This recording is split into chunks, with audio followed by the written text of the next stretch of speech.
يا أيها الناس اتقوا ربكم الذي خلقكم من نفس واحدة وخلق منها زوجها وبث منهما رجالا كثيرا ونساء واتقوا الله الذي تساءلون به والأرحام إن الله كان عليكم رقيبا يا أيها الذين آمنوا اتقوا الله وقولوا قولا سديدا يصلح لكم أعمالكم ويغفر لكم ذنوبكم ومن يطع الله ورسوله فقد فاز فوزا عظيما أما بعد فإن خير الحديث كتاب الله وخير الهدي هدي محمد صلى الله عليه وسلم وشر الأمور محدثاتها وكل محدثة بدعة وكل بدعة ضلالة وكل ضلالة في النار العياذ بالله ربنا لا علم لنا إلا ما علمتنا إنك أنت العليم الحكيم. تمام قسم کی تعریف و توصیف، حمد و ثنا، کبریائی، بڑائی، بزرگی اللہ وحدہ لا شریک کے لیے ہے. درود و سلام ہو تمام انبیاء کرام پر، خصوصاً امام اکرم، ہادی عالم، شافی محشر، ساقی کوثر محمد اکرم صلی اللہ علیہ وآلہ وبارک وسلم پر. معزز سامعین کرام، اللہ تبارک و تعالی نے انسانوں کو ڈرانے اور انسانوں کو بشارت دینے کے لیے انبیاء کرام کو مبعوث فرمایا. انبیاء کرام مسلمانوں کو، لوگوں کو، جن و انس کو اس لیے نہیں ڈرایا کرتے تھے کہ وہ ان سے ڈریں، ان سے خوف کھائیں. وہ اس لیے آئے تھے تاکہ اللہ تبارک و تعالیٰ کا خوف ان کے سینوں میں ڈال دیں، جنت کی محبت اور جہنم کا ڈر اور خوف اور جہنم سے نفرت ان کے سینوں میں بھر دیں. جن لوگوں نے ان کی بات کو قبول کیا، ظاہر سی بات ہے وہ کامیاب ہو گئے، لیکن جن لوگوں نے اسلام کو اور اللہ تبارک و تعالیٰ کو اور نبی کریم صلی اللہ علیہ وسلم کے فرامین کو نہیں مانا، یہی وہ لوگ ہیں جو ناکام و نامراد ہو گئے. اللہ تبارک و تعالیٰ کا خوف، اللہ تبارک و تعالیٰ کی خشیت، اللہ تبارک و تعالیٰ سے ڈرنا، یہ ایمان کا ایک جز ہے. کیونکہ ہم آج ہماری اور آپ کی زندگی کے اندر ہم اور آپ ہر کسی سے خوف کھاتے ہیں، چاہے کوئی بھی چیز ہو، انسانوں سے، شیاطین سے، جانوروں سے، ان تمام چیزوں سے خوف کھاتے ہیں. لیکن ایک چیز سے جس سے ہم خوف نہیں کھاتے وہ ہے رب العزت. اب آپ پوچھیں گے ہم تو کھاتے ہیں خوف، ہم اللہ سے تو ڈرتے ہیں نا.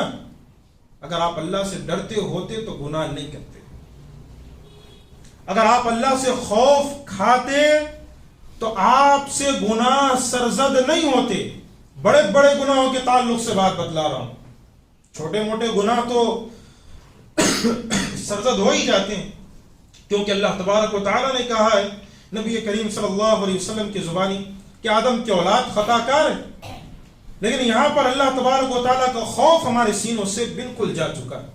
اور یہی وجہ ہے کہ کہنے والوں نے بتلایا ہے کہ کوئی شخص اس دنیا کے اندر اللہ سے نہیں ڈرے گا تو کل قیامت والے دن پھر اللہ سے وہ بہت ڈرے گا. اگر کوئی شخص اس دنیا کے اندر اللہ تبارک و تعالیٰ سے ڈرے گا، کل قیامت والے دن وہ امن و سکون میں رہے گا. دنیا کے اندر آپ کو ڈر گئے، اگر آپ اللہ سے، اللہ کا خوف اپنے سینوں میں بٹھا لیا، کل قیامت والے دن آپ بچ گئے. اس دنیا کے اندر آپ اللہ سے نہیں ڈرے، گناہوں کو ترک نہیں کیا، اللہ کا خوف آپ کے سینوں میں نہیں رہا، تو کل قیامت والے دن پھر وہ ڈر آپ کے سینوں میں رہے گا نا، کہ جب تک آپ کا فیصلہ نہیں ہو جائے گا آپ کے ہاتھ پاؤں کانپتے رہیں، آپ کے اندر سکون نہیں رہے گا.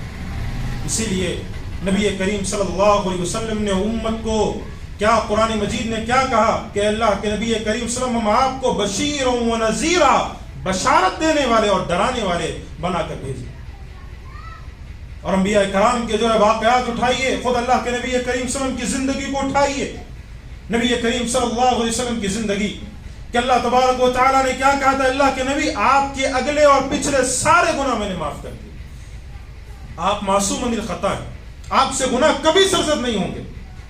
لیکن نبی کریم صلی اللہ علیہ وسلم کا کیا حال تھا کہ عائشہ رضی اللہ عنہ ارشاد فرماتی ہیں کہ اللہ کے رسول صلی اللہ علیہ وسلم سجدے کی حالت میں تہجد کے موقع پر جب جایا کرتے تھے میں وہی پاس میں لیٹا کرتی تھی، نبی کریم صلی اللہ علیہ وسلم کو جب میں دیکھا کرتی تھی تو مجھے ڈر اور خوف لاحق ہوتا تھا کہیں اللہ کے نبی کی روح تو سجدے کی حالت سے نہیں نکل رہی۔ اور جب نبی کریم صلی اللہ علیہ وسلم سجدے سے اپنے سر کو اٹھایا کرتے تھے، جس جگہ آپ نے سجدہ کیا ہوتا تھا اس جگہ جو ہے گیلا ہو چکا ہوتا، اتنا آنسو آپ بہاتے تھے۔ کون؟ جن کو اللہ نے اگلے پچھلے گناہ معاف کر دیے، ساتھ میں یہ سرٹیفکیٹ بھی دے دی اگر کوئی مسلمان نبی کریم صلی اللہ علیہ وسلم کو معصوم عن الخطا نہ مانے تو مسلمان ہی نہیں۔ لیکن اللہ تبارک و تعالیٰ سے محبت، اللہ سے لگاؤ، اللہ سے پیار، اللہ تبارک و تعالیٰ سے محبت، اللہ کا تقرب حاصل کرنے کے لیے آپ ایسی عبادتیں کرتے تھے کہ پوچھنے والوں نے پوچھا، خود عائشہ رضی اللہ عنہ نے پوچھا، اللہ کے نبی آپ اتنا کیوں؟ کہ تہجد میں کھڑے ہو گئے، پاؤں بالکل سوج گئے، آپ کے پاؤں بالکل سوج جایا کرتے تھے، سجدے میں آپ گئے رو رہے ہیں، کیوں اللہ کے نبی اتنا زیادہ؟ اللہ نے آپ کے اگلے پچھلے سارے گناہ معاف کر دیے۔ تو اللہ کے نبی کہتے افلا اکون عبدا شکورا، کیا میں اپنے رب کا شکر گزار بندہ نہ بنوں؟ آج ہماری اور آپ کی کیا حالت ہے؟ ہمیں بھی اللہ سے ڈر ہے، ہمیں بھی اللہ سے خوف ہے، ہم بھی ڈرتے ہیں اللہ سے۔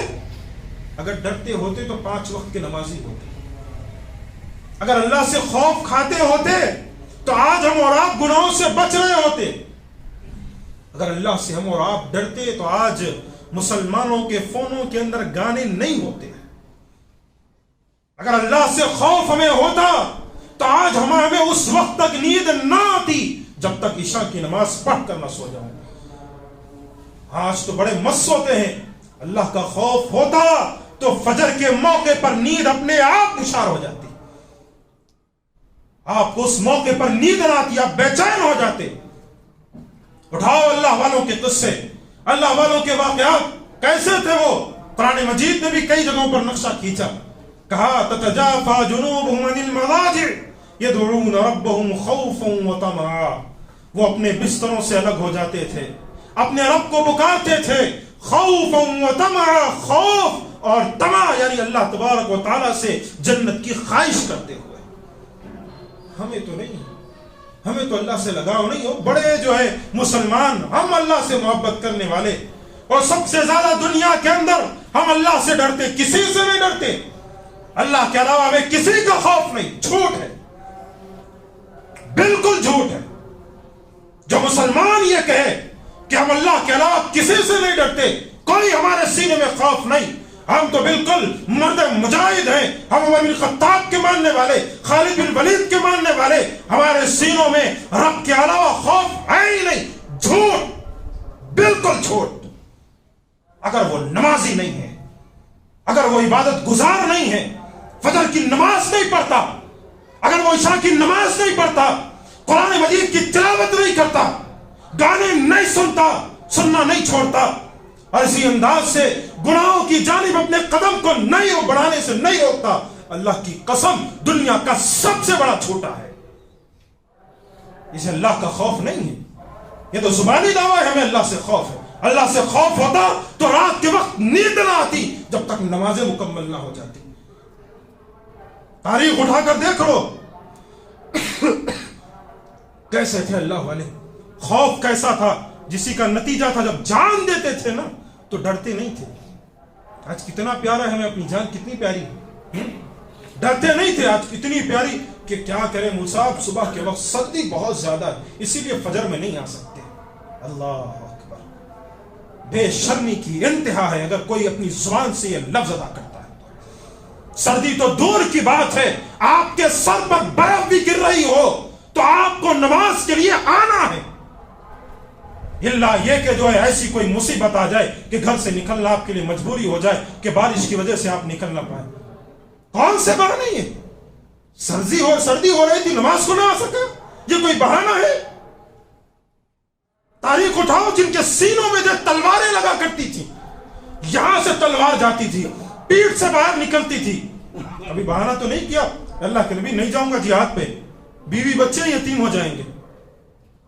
نبی کریم صلی اللہ علیہ وسلم کے پاس ایک وفد آیا، کچھ لوگ آئے کہ اللہ کے نبی کریم صلی اللہ علیہ وسلم ہمیں اپنے قوم اور قبیلے کے اندر کچھ جوانوں کی ضرورت ہے، حفاظ کی، جو قرآن مجید پڑھ کر ہمیں سنائے، ہمیں قرآن مجید کی تعلیم دے، دینی تعلیم دے، ایسوں کی ضرورت ہے.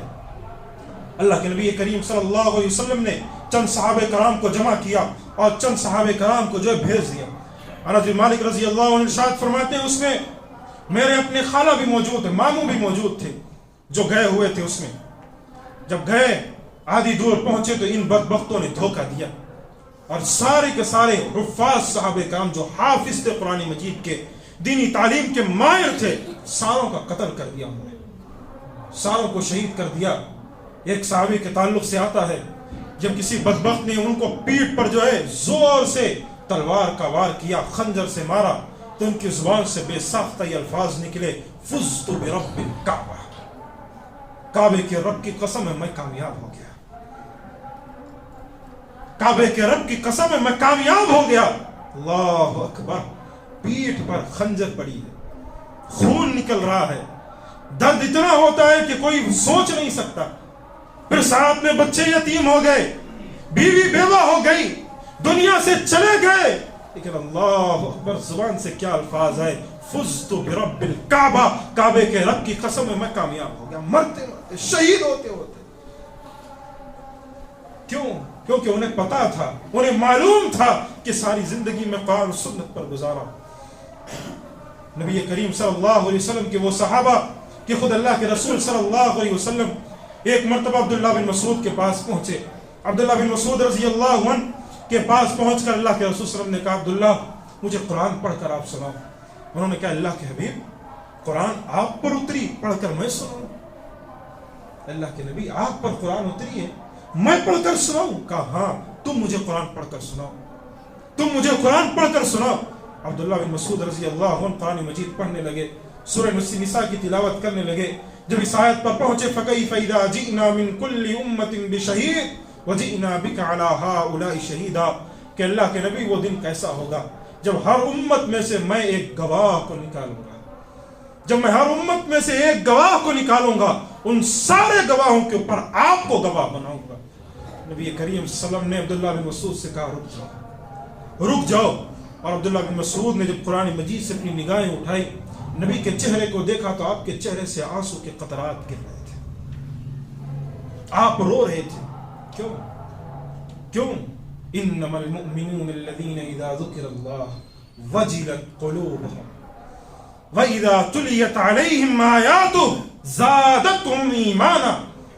مومن کون ہوتے جانتے ہو؟ جب قرآن مجید انما المؤمنون الذين اذا ذكر الله، جب اللہ کا ذکر ان کے سامنے ہوتا ہے نا، اللہ تبارک و تعالیٰ کی باتیں ان کے سامنے ہوتی ہیں نا، ان کے دل دہل جاتے ہیں، ان کے دل دہل جاتے ہیں. اور جب اللہ تبارک و تعالیٰ کی آیتیں ان پر پڑھی جاتی ہیں تو ان کے ایمان میں اضافہ ہوتا ہے، ان کے ایمان میں اضافہ ہوتا ہے، ان کا ایمان بڑھتا ہے، ان کا ایمان چڑھتا ہے، پروان چڑھتا ہے.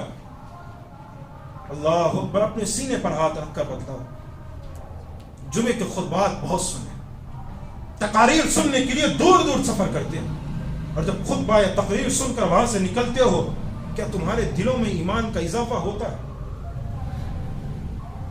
کیا ایمان بڑھتا ہے؟ کیا کچھ اثر ہوتا ہے؟ میں وہ وقتیہ اثر نہیں کہہ رہا ہوں کہ مسجد سے باہر نکلے یا کسی اجتماع گاہ سے باہر نکلے، گاڑی پر کھڑے ہونے تک تو ماشاءاللہ بڑا خوب بیان تھا، بڑا اچھا بیان تھا، کیا بیان مصعب دیے تھے، بس جیسے ہی گھر پہنچے اس کے بعد ایمان کس کو کہتے ہیں پتہ ہی نہیں. ٹیلی ویژن کھولا بیٹھ گئے، ایمان کہاں گیا؟ نہیں. اللہ کا خوف کہاں گیا؟ کچھ نہیں. یہ مسلمانوں کی حالت ہے، یہ مسلمان ہے. عمر بن خطاب رضی اللہ عنہ کون جانتے ہیں؟ بتانے کی ضرورت نہیں. خلیفۃ المسلمین، خلیفۃ المؤمنین. اور آگے عمر بن خطاب وہ کہ نبی نے ارشاد فرمایا تھا لو کان بعدی نبیا لکان عمر بن الخطاب، میرے بعد اگر اللہ کسی کو نبوت دیتا، اگر نبیوں کا سلسلہ میرے بعد جاری رہتا تو عمر بن خطاب اللہ کا نبی ہوتا. وہ عمر بن خطاب کہ جب ایک جگہ پر وہ جا رہے تھے، کسی کو قرآن مجید کی آیت پڑھتے ہوئے سنے ان عذاب ربک لواقع، تمہارے رب کا عذاب واقع ہونے والا ہے. جب یہ آیت سنی بے ہوش ہو کر گر پڑے، بے ہوش ہو کر وہیں پر گر پڑے. لوگ ان کو ان کے گھر تک پہنچائے، اور گھر تک جب پہنچائے تو 2 مہینے تک صرف یہ آیت سننے کی وجہ سے 2 مہینے تک بیمار تھے. تمہارے رب کا عذاب واقع ہونے والا ہے. ہمیں کوئی اثر نہیں پڑ رہا ہے آج، ہمیں کوئی فکر نہیں پڑ رہا ہے. جہنم کے تذکرے، قیامت کے تذکرے، اور اس کے بعد اللہ تبارک و تعالی قیامت کے دن جو عذاب دے گا اس کے تذکرے، دنیا کے اندر جو عذابیں مل رہی ہیں اس کے تذکرے، سارے ایسے گزر جاتے ہیں سر کے اوپر سے. خوف کس کو کہتے ہیں، اللہ کا ڈر کس کو کہتے ہیں پتہ ہی نہیں. اصحاب رسول ڈرتے تھے، رویا کرتے تھے اپنی زندگی کے اندر، اپنی زندگیوں کو بہتر بنایا کرتے تھے. عثمان بن عفان جن کو اللہ کے نبی نے 8 مرتبہ جنت کی بشارت دی تھی، قبر کے پاس بیٹھ کر رو رہے تھے. کیوں بھائی، کیوں رو رہے تھے؟ کیا ضرورت تھی؟ جنت کی بشارت مل گئی نا. آج مسلمانوں کو کچھ نہیں ملا، بڑے آرام سے. نہیں، اللہ کے نبی تو زندہ ہے، کل قیامت والے دن اللہ کے نبی تو شفاعت کریں گے نا. نبی کریم صلی اللہ علیہ وسلم کے حوالے سے کہہ گزرتے، کیا کہو گے؟ آج یہی حالت ہماری ہے. آج ہم اسی سے پیچھے بھاگ رہے ہیں. اور کیسے علماء کرام، ہمارے اسلاف کیسے گزرے، کہ امام ابن سیرین رحمہ اللہ کے بارے میں آتا ہے. آج ہمارا کیا حال ہے ذرا اندازہ لگائیے گا، اور اسلاف کا کیا حال تھا اس کا اندازہ لگائیے گا. امام ابن سیرین رحمہ اللہ بہت بڑے عالم دین گزرے ہیں. ہم آج کیا کرتے، اگر ہمیں گناہ، مثال کے طور پر کہیں کوئی چیز مل جائے، موقع غنیمت جان لیں، کچھ بھی گناہ کی چیز مل جائے، کہتے ہیں پہلے کر لیں گے بعد میں اللہ سے توبہ کریں. ہے یا نہیں؟ پہلے کر لیں، کوئی بھی گناہ ہو. اللہ ماشاءاللہ کے بڑے گناہوں سے اللہ ہمیں بچا، اور مسلمان اس سے بچتا ہے. خصوصاً شراب اور دوسری چیزوں سے اکثر مسلمان اس سے بچنے کی کوشش کرتے ہیں. لیکن دوسری چیزیں، آپ نے دیکھا دوست آپ کو تھیٹر میں کھینچ کر لے کے جا رہا ہے، آپ انجان جگہ پر، کوئی نہیں جانتا آپ کو، کہتے ہیں چلو بیٹھ جائیں گے بعد میں دیکھیں گے. ابھی ایک مرتبہ دیکھ سکتے ہیں نا. دوست نے کہا کہ چلو وہ یہاں گانے اچھے لگے ہوئے ہیں، چلو یہاں چلیں گے. کہا چلو ایک مرتبہ کر لیتے ہیں، سن لیتے ہیں ایک مرتبہ. ہماری یہ حالت ہے، تو بعد میں اللہ سے توبہ کر لیں گے. اور یہ لوگ اللہ والے، امام ابن سیرین رحمہ اللہ، ان کے بارے میں آتا ہے کہ یہ کپڑے کا کاروبار کیا کرتے تھے، کپڑا بیچا کرتے تھے روزی روٹی چلانے کے لیے، کھانے پینے کے لیے. گلیوں میں گھوما کرتے تھے کپڑے لے کر، لوگ خریدیں کپڑا. اور اسی محلے کے اندر ایک عورت رہا کرتی تھی. وہ عورت یہ سمجھ لیں کہ اس کا شوہر مر چکا تھا، بیوہ عورت تھی، بڑی امیر تھی، امیر زادی تھی. اور اس کے جو نوکر چاکر، اس کے جو ہے کیا کہتے ہیں کام کرنے والیاں وہاں موجود ہوا کرتی تھیں. ان کی کیا عادت ہوا کرتی تھی کام کرنے والیوں کی، کہ وہ تلاش کرتی تھی کوئی خوبصورت مرد ملے تو اس عورت کے پاس لا کر اسے بٹھا دیتی تھی، اس عورت کے پاس لا کر اسے رکھ دیتی تھی. خوبصورت مردوں کو تلاش کر کے وہ لایا کرتی تھی. تو امام ابن سیرین رحمہ اللہ بڑے خوبصورت تھے، نوجوان تھے. تو ان عورتوں نے، جو اس کے کام کرنے والی باندیاں تھیں، انہوں نے اس جو ہے زانیہ عورت سے کہا کہ محترمہ، آپ جو ہے ملکہ، آپ کے جو ہے آپ کے خواہش ہے خوبصورت نوجوان کی. ایک نوجوان اکثر ہم دیکھتے ہیں جو یہاں سے گزرتا ہے گلی کے اندر، کپڑے بیچتا ہے، بڑا خوبصورت ہے. تو انہوں نے کہا اسے لے کر آؤ ایک مرتبہ. گھر پر لایا گیا. امام ابن سیرین رحمہ اللہ اسی وقت بھاگ چکے کہ عورت اسے دعوت گناہ دے رہی ہے، گناہ کی جانب بلا رہی ہے. انہوں نے بڑا اس کو سمجھایا، اللہ کا خوف دلایا، کہا محترمہ آپ اللہ سے ڈریے، اللہ تبارک و تعالیٰ کا خوف کھائیے. ایسے کام کرنے سے جو ہے اللہ تبارک و تعالیٰ پکڑے گا، اللہ تبارک و تعالیٰ ہمارے جو ہے نیکیوں کے اعمال میں گناہ لکھ دے گا، ہمارے گناہ نیکیاں برباد ہو جائیں گی. بڑا خوف دلائے، بڑا انہیں ڈرائے. لیکن وہ عورت ٹس سے مس نہیں ہوئی. اس نے کہا کہ نہیں، گناہ کی دعوت اس نے دی، اور اس نے کوشش کی کہ آج اس مرد سے میں گناہ کروا کر رہوں گی. انہیں جب سمجھ میں آ گیا کہ یہ عورت ماننے والی نہیں ہے تو انہوں نے کہا کہ اگر کہیں پر ہے تو مجھے جو ہے قضاء حاجت لگی ہوئی ہے، اگر آپ اجازت دیں جو ہے تو مجھے بھیج دیں، میں قضاء حاجت کر کے آ جاؤں، جو ہے باتھ روم جا کر آ جاؤں۔ تو اس عورت نے اپنے باندیوں کو بلایا، کہا انہیں جو ہے لے کر جاؤ۔ وہ گئے اندر، تو اسی کے بغل کے اندر جو کچن کا راستہ ہوتا ہے، کچن جانتے ہیں، کچن کے اندر سے ایک نالی گزرتی تھی، بالکل کہ اب اندازہ لگا سکتے ہیں کتنی گندی نالی ہوتی ہے گھروں کے اندر، تو بخوبی جانتے ہیں جو نالی آج کل تو چھوٹی نالی ہے، اس دور میں ظاہر سی بات ہے ایسا کچھ نہیں تھا، تو ایسے بڑے بڑے نالیاں ہوتی تھی، اس کے اندر سے جو ہے سارا جاتا تھا، کیچڑ، بالکل کالا کیچڑ رہا کرتا تھا، خصوصاً گندگی بھی اسی سے جاتی تھی۔ انہوں نے کیا کیا، بچنے کے لیے اس نالی کے اندر جو ہے گئے اور نکل آئے اور سارا کیچڑ اپنے جسم پر لگا لیا، اور پھر اس عورت کے پاس گئے، باہر نکلے اس عورت کے پاس گئے تو ان کے جسم سے بدبو آ رہی تھی، تو عورت جو ہے گھن کھا کر کہا یہاں سے بھاگ جاؤ، اور ان کو جو ہے نکال دیا باہر، تو وہ کامیاب ہو کر باہر نکل گئے۔ یہ لوگ تھے کہ اللہ تبارک و تعالیٰ کے عذاب سے بچنے کے لیے کیا کیا نہیں کرتے تھے، اللہ کے عذاب سے بچنے کے لیے اپنے آپ کو ان گناہوں سے بچانے کے لیے کیا کیا نہیں کیا کرتے تھے۔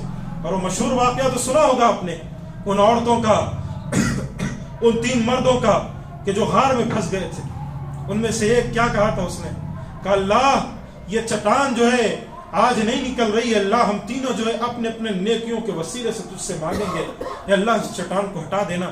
ہر ایک نے اپنے اپنے نیکی کے وسیلے سے مانگا، چٹان دھیرے دھیرے سرک گئی، آخری کی باری آئی تو اس نے کہا اللہ میری ایک جو ہے چچیری بہن تھی، میں اسے بڑا پسند کیا کرتا تھا، خوبصورت تھی، ہوا کچھ یوں کہ اسے پیسوں کی ضرورت پڑ گئی، اور جب اسے پیسوں کی ضرورت پڑی تو میں نے اس کو اس شرط پر پیسے دیے کہ تو پیسے اپنے پاس رکھ، لیکن میرے ساتھ جو ہے گناہ کا کام کرنا، غلط کام جسے ہم کہتے ہیں وہ کرنا، فلاں مقام پر فلاں جگہ۔ اس لڑکی نے مجھ سے پیسے لے لیے اللہ، اور جو ہی اس لڑکی نے پیسے لیے، پیسے لے کر وہ چلی گئی، اور پھر اس دن جو ہے وہ میرے گھر پر آئی، اور جو ہی میں اس کے پاس پہنچا، اس کے قریب پہنچا، اس لڑکی نے کہا کہ یا عبداللہ، اے اللہ کے بندے اللہ سے ڈر، اے اللہ کے بندے اللہ سے خوف کر، میری عزت کو ایسے تباہ مت کر، میری آبرو کو ایسے مت لٹا، میری عزت کو ایسے مت خراب کر، اللہ سے ڈر، اللہ تیری قسم کھا کر اللہ۔ اس وقت جب اس لڑکی نے میرے سامنے یہ الفاظ ادا کیے، میں نے وہ گناہ کا کام چھوڑ دیا، اے اللہ اگر وہ میری نیکی قبول ہوئی ہے، اگر میں نے وہ نیک کام کیا ہے تو اس کو گرا دے۔ اسی وقت وہ پتھر نیچے گر گیا۔ یہ لوگ تھے، یہ اللہ والے تھے۔ ہمیں کیا خوف اللہ سے، ہم کہتے ہیں اللہ سے ہمیں کسی سے ڈر نہیں سوائے اللہ کے۔ آج کے مسلمانوں کا نعرہ ہوتا ہے یہ بڑا خوب، نہ کسی سے ڈر نہیں۔ اگر اللہ سے تمہیں ڈر ہے تو اللہ کے بندوں نمازیں کیوں نہیں پڑھتے؟ بولو، اللہ سے ڈر ہے تو فجر کی نماز کیوں چھوڑتی ہے تمہاری؟ اللہ سے ڈر ہے تو گناہ کے کام کیوں نہیں چھوڑتے؟ اللہ سے ڈر ہے تو گانے سننا کیوں نہیں چھوڑتے؟ اللہ سے ڈر ہے تو اپنے ان بالوں کو سور اور نہ جانے قسم قسم کے جانوروں کی طرح اپنے بالوں کو جو رکھاتے ہو اسے کیوں نہیں چھوڑتے؟ اللہ سے ڈر ہے تو اپنے جسموں کو بے حیائی و فحاشی میں کیوں داخل کرتے ہو؟ اور ڈرنے والے تو کون تھے؟ کہ ایک شخص تھا، بنی اسرائیل کا واقعہ ہے کہ اللہ سے اتنا خوف اس کو کہ اس شخص نے اللہ اکبر اپنے بیٹوں کو بلایا، کہا کہ دیکھو جب میں اس دنیا سے گزر جاؤں نا تو میرے جسم کو جلا دینا، میرے جسم کو، بخاری کی حدیث ہے، میرے جسم کو جلا دینا، اور میرے جسم کی جو راکھ ہے نا اس راکھ کو جو ہے بالکل ایک دم چورا چورا کر کر سمندر میں پھینک دینا۔ اور جب وہ وفات پا گیا تو اس کے بیٹے نے ویسا ہی کام کیا، اس کی جو جسم کو جلا دیا، اس کی راکھ کو چورا چورا کر کے جو سمندر میں پھینک دیا۔ اللہ تبارک و تعالیٰ نے زمین کو حکم دیا کہ اس بندے کی جہاں تک لا راش جو راکھ پھیلی ہوئی اس کو جمع کر۔ زمین کو حکم دیا اور زمین ساری راکھ کو جمع کی، اور پھر ویسے ہی وہ انسان تیار ہو گیا، اللہ کے پاس موجود تھا۔ اللہ تبارک و تعالیٰ نے اس اپنے بندے سے پوچھا، کہا میرے بندے تو نے ایسی حرکت کیوں کی، ایسا عمل کیوں کیا تو نے، کیا وجہ تھی، کیوں؟ اس نے کہا اللہ مجھے بڑا خوف تھا، مجھے بڑا ڈر تھا، اللہ مجھے یہ خوف لاحق تھا کہ میں بڑا گنہگار ہوں، بڑا خطا کار ہوں، تیرے دربار میں پہنچوں گا اللہ مجھے میرے گناہوں کی سزا ملے گی، اسی لیے میں نے سوچا ہو سکتا ہے اگر راہ کے سمندر میں اڑ جائے تو ہو سکتا ہے میں زندہ نہ ہو پاؤں، تجھ تک نہ پہنچ پاؤں، اسی لیے میں نے یہ عمل کیا، یہ حرکت کی۔ اللہ نے کہا اے بندے تو مجھ سے ڈرتا تھا نا، جا تیری بخشش میں نے کر دی، جا تیری بخشش میں نے کر دی۔ آج کے دور میں عمل دہراؤ مت، یہ اس دور کے لیے تھا، آج کے دور میں کرو گے تو بخشش نہیں ملے گی، دوبارہ عذاب ملے گا، کیونکہ اللہ کے نبی نے کہہ دیا ہے خود کو جلانا حرام ہے۔ لیکن ہاں اللہ کا خوف اگر کوئی بندہ دل میں رکھتا ہے نا، اللہ معاف کرتا ہے۔ تو ہمیں بھی چاہیے اپنی زندگی کے اندر اللہ کا خوف اپنے سینے میں پیدا کر، اور ڈر صرف زبان پر نہیں، عمل کر کے دکھلائے، عمل کے ساتھ اللہ کا ڈر ہمیں ہونا چاہیے۔ کوئی گناہ کی چیز نظر آئے آنکھوں سے آنسو گر جانے چاہیے کہ نہیں اللہ میں نہیں جاؤں گا۔ نماز اذان ہو گئی، آپ مسجد نہیں آ پا رہے، ہو سکتا ہے آپ کو کوئی مصیبت ہو، لیکن کم سے کم آپ جائیں وہاں نماز پڑھیے کہ نہیں اللہ بغیر نماز کے میری زندگی نہیں چلے گی۔ فجر کے موقع پر آپ کو نیند نہیں آنی چاہیے، الارم لگانا چاہیے۔ آپ کہتے ہیں نیند مجھ سے ہوشیار نہیں ہوتی، نیند نہیں کھلتی۔ بھائی 8 بجے آپ کو کام پر جانا رہتا ہے، کیسے نیند ہوشیار ہوتی ہے؟ ہاں، اور نیند تو ماشاءاللہ تب بڑی ہوشیار ہوتی ہے جو عید کا دن ہوتا ہے۔ ہاں، عید کے دن تو بڑا خوب جو ہے فجر میں اٹھ جاتے ہو، اور رمضان کے موقع پر سحری کے موقع بڑے خوب اٹھ جاتے ہو، تب تو نیند آپ کی خراب نہیں ہوتی نا۔ معلوم ہے اگر سحری میں نہیں اٹھیں گے تو پورا دن بھوکا سونا پڑے گا، بھوکا رہنا پڑے گا، تو بڑی زبردستی اٹھتے، اٹھ کر کھانے کی کوشش کرتے ہیں، تب تو نیند نہیں۔ ہاں، تب نہیں کہتے ہیں صاحب نیند آ جاتی ہے، تب الارم لگائے جاتے ہیں، ایک اپنا الارم، ایک اپنی بیوی کا الارم، ایک اپنے بیٹے کا الارم، ایک اپنی ماں کا الارم، ایک اپنے باپ کا الارم، ساروں کے الارم لگتے ہیں۔ گھر کے اندر سحری کا وقت ہوتا ہے تو سارے گھر میں الارم بجتے ہیں، ایک ایک موقع پر 5-5 منٹ کو الارم لگتے ہیں۔ کیوں؟ اور جب فجر کی بات آتی ہے تو نیند نہیں ہوشیار ہوتی ہے۔ اللہ اکبر، کتنی ناانصافی ہماری اور آپ کی۔ اللہ سے ڈریے، اللہ سے خوف کھائیے، اللہ تبارک و تعالیٰ سے ہی ڈریے۔ دنیا کے اندر نہ ہمارا کوئی پیر مدد کر سکتا ہے، نہ کوئی مرشد مدد کر سکتا ہے، نہ کوئی بڑا، نہ کوئی ولی، نہ کوئی کہنے والا اگر تم کو کتنا بھی ڈرائے، کسی مرشد کے پاس تم نہیں جاؤ گے تباہ ہو جاؤ گے، اجمیر نہیں جاؤ گے تباہ ہو جاؤ گے، یوسف درگاہ نہیں جاؤ گے تباہ ہو جاؤ گے، وہ وہاں پر پہاڑی شریف نہیں جاؤ گے تباہ ہو جاؤ گے، بابا کی بات نہیں مانو گے تباہ ہو جاؤ گے، بابا تمہیں بھسم کر دیں گے، تعویذ نہیں پہنو گے تباہ ہو جاؤ گے۔ اللہ کی قسم اگر تم نے وہ عمل کیا تو تم تباہ ہو جاؤ گے، وہ عمل نہیں کیا تو اللہ کی قسم تم مرد مجاہد بن جاؤ گے، تم اصل مسلمان بن کر رہو گے۔ اگر وہ عمل تم نے دہرا دیا تب تمہیں تباہی ہے، وہ عمل نہ کیا تو حقیقت میں تم مسلمان رہو گے۔ اسی لیے کسی سے مت ڈریے گا، ڈرانے والے ہزاروں آئیں گے، تمہیں کہیں گے چادر چڑھاؤ ورنہ گھر میں بیٹا پیدا نہیں ہوگا، اندھا بیٹا پیدا ہوگا، نہیں چڑھاؤں گا چادر، پیدا ہونے دو، کوئی فرق نہیں پڑتا، بیٹا میرے سامنے مر رہا ہے، اس کو علاج کرواؤں گا، قرآن مجید پڑھ کر اس پر تھوکوں گا، لیکن اللہ کی قسم کسی دربار پر نہیں جاؤں گا چاہے میرے سامنے میرا بیٹا مارے کیوں نہ جائے۔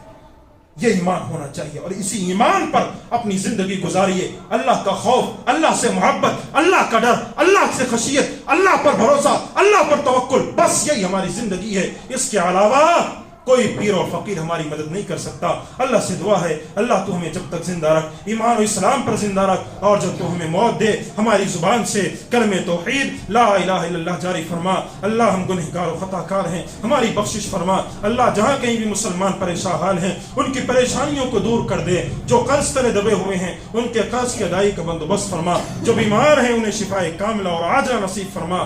آمین۔ وآخر دعوانا ان الحمد للہ رب العالمین۔